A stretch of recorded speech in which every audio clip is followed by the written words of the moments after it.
Se nós não vemos isso, sim, então nós poderíamos pensar que o progresso é ilimitado e sempre todo o melhor está por vir. E isso impede, ou seja, essa é uma visão linear do tempo, linear e ascendente. Ou seja, desde a barbárie antiga ou medieval, sempre o medieval é sempre bárbaro, então um progresso ascendente contínuo até, sei lá, o ponto ômega.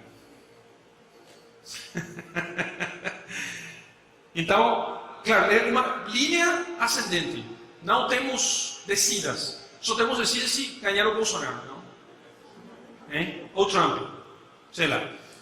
O progressista vai pensar isso. Não, estamos tendo agora um retrocesso na história. Mas a história para a mentalidade moderna é isso. Linear e em subida. Mas, na Bíblia, a história não é linear. Seria circular? Não é circular. A história é em espiral.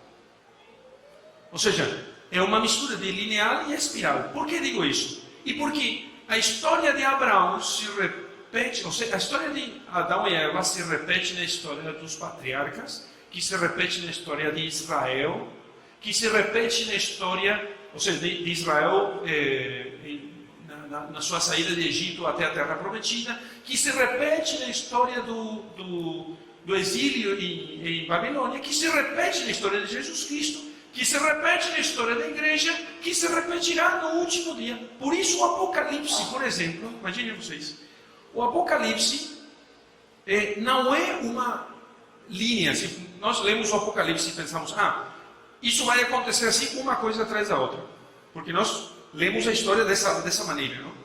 Então, lemos a história cronologicamente, ou seja, janeiro, fevereiro, março, abril. Mas o Apocalipse não foi escrito dessa maneira, foi escrito em espiral.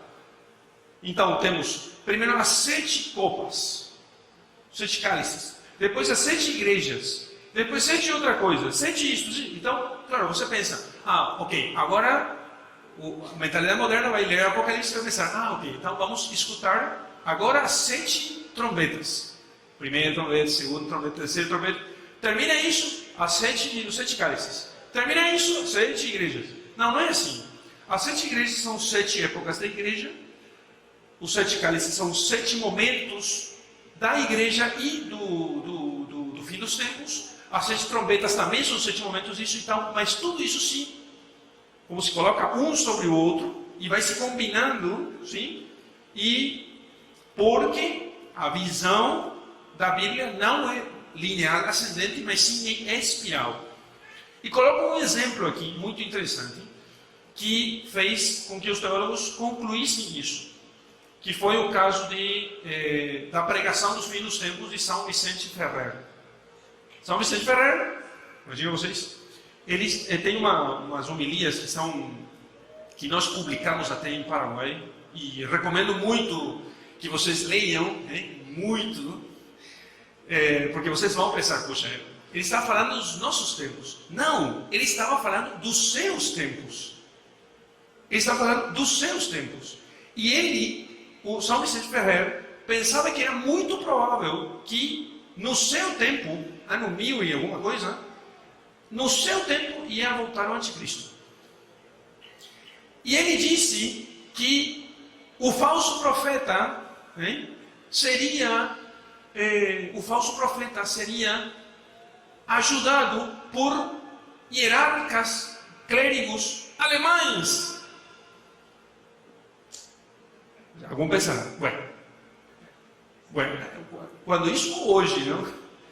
Ou seja, os alemães, sempre os alemães, os alemães invadiram o Império Romano, depois ajudaram os hierarcas depois São Vicente Ferrer, vão invadir de novo a igreja enquanto herdeira do Império Romano, sei lá.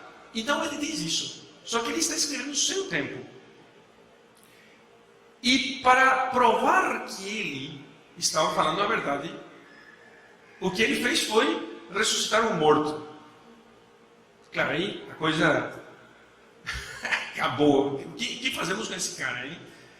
para provar que ele tinha razão, ressuscita um morto. Só que depois, o que fez o povo? Escutou as homilias de São Vicente Ferrer e se converteu, fez penitência. E o fim dos tempos não chegou. Como é que o fim dos tempos não chegou se ele pregou que já chegaria o fim dos tempos? Sim? E ele ressuscitou um morto. Ou seja, Deus teria certificado ou garantido a pregação de um mentiroso? Não poderia. O que aconteceu? Então, os teólogos, depois de muito quebrar a cabeça, eles entenderam que a história é como uma espiral, onde nós nos aproximamos do fim dos tempos e nos afastamos de acordo com a nossa... Se a igreja se converte e faz penitência, se não, nos aproximamos de novo, depois nos afastamos outra vez. Então, a nossa história é constantemente dessa maneira, não? Se nós pensarmos, como disse antes, que a história é um contínuo progredir, sim? E essa ideia simplesmente não está fundada na realidade, está fundada somente no nosso orgulho muito próprio dos nossos tempos, da mentalidade moderna. Então, claro, a história é linear ascendente, não uma espiral que depende, sobretudo, da nossa aproximação ou afastamento de Deus, ou da realidade, digamos. Não porque Deus seja parte da realidade, mas Deus é o criador da realidade, não?